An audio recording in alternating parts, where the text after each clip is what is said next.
আমাদের এই জমিতে সারা বছরই কম বেশি শাকসবজি চাষ করে থাকি, কিন্তু এবার একটু ভিন্ন উপায়ে চাষ করার চেষ্টা করব। সামনে যেহেতু শীতকাল, আগাম প্রস্তুতি নিচ্ছি।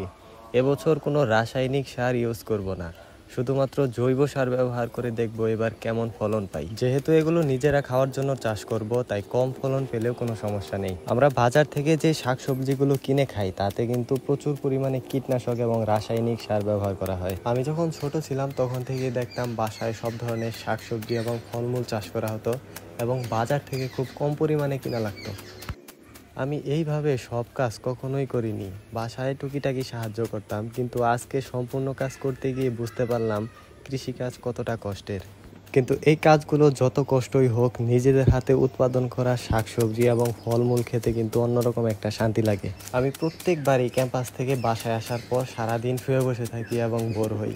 এজন্য ভাবলাম এবার যত শাকসবজির কাজ আছে এবং শাকসবজি উৎপাদন আমি নিজেই করব। কয়েকদিন পরই আমি ক্যাম্পাসে চলে যাব, কারণ এখন ক্লাস চলছে, বেশি দিন বাসায় থাকা যাবে না। যে কয়দিন আছি আশা করি সেই কয়দিনে অর্ধেকের বেশি কাজ কমপ্লিট করতে পারবো। ভালোভাবে জমি তৈরি করার পর বীজ রোপণ করলেই প্রায় অর্ধেকের বেশি কাজ শেষ। এরপর শুধু দেখাশোনা করতে হবে, যা আমার বাসায় আব্বা আম্মা দুজনেই করতে পারবে। আমি যেহেতু কৃষিতে পড়ালেখা করি, কৃষি কিন্তু বাস্তবিক অভিজ্ঞতা অর্জন করতে হয়, শুধু বইয়ের পাতায় পড়ে শেখা যায় না।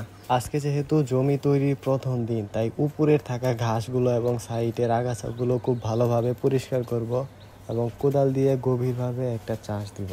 আমার আরও ভোরবেলায় কাজ শুরু করা উচিত ছিল, প্রচুর পরিমাণে রোদ উঠে গেছে, আমি একটু একটু কাজ করে হাঁপিয়ে যাচ্ছিলাম। আমাদের সম্পূর্ণ জমিটা 16%, আর আমি এখানে প্রায় 200% মতো জায়গা আলাদা করে নিছি। এই 200% জায়গায় আমাদের জন্য যথেষ্ট।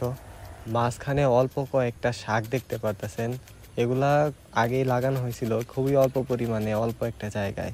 জমি তৈরি না করেই শুধু বীজ ছিটিয়ে রাখা হয়েছিল। দেখতে থাকেন কিভাবে আমি সম্পূর্ণ জমিটা তৈরি করি। আর এটা কিন্তু একদিনের ভিতরেই করা সম্ভব না, আমার প্রায় 2 থেকে 3 দিন লাগবে। আজকে আমি শুধুমাত্র ঘাসগুলা পরিষ্কার করব আর প্রথম পর্যায়ে কোদাল দিয়ে একটা চাষ দিব।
আজকের মতো এইখানেই আমি কাজ সমাপ্ত করলাম, কারণ আমার অন্য কাজও আছে। এই কাজে সময় বেশি দিলে আবার ওগুলা করতে পারবো না। সবাই ভালো থাকবেন, আর যারা বিশেষ করে একদম শেষ পর্যন্ত ভিডিওটা দেখছেন তাদেরকে অসংখ্য ধন্যবাদ।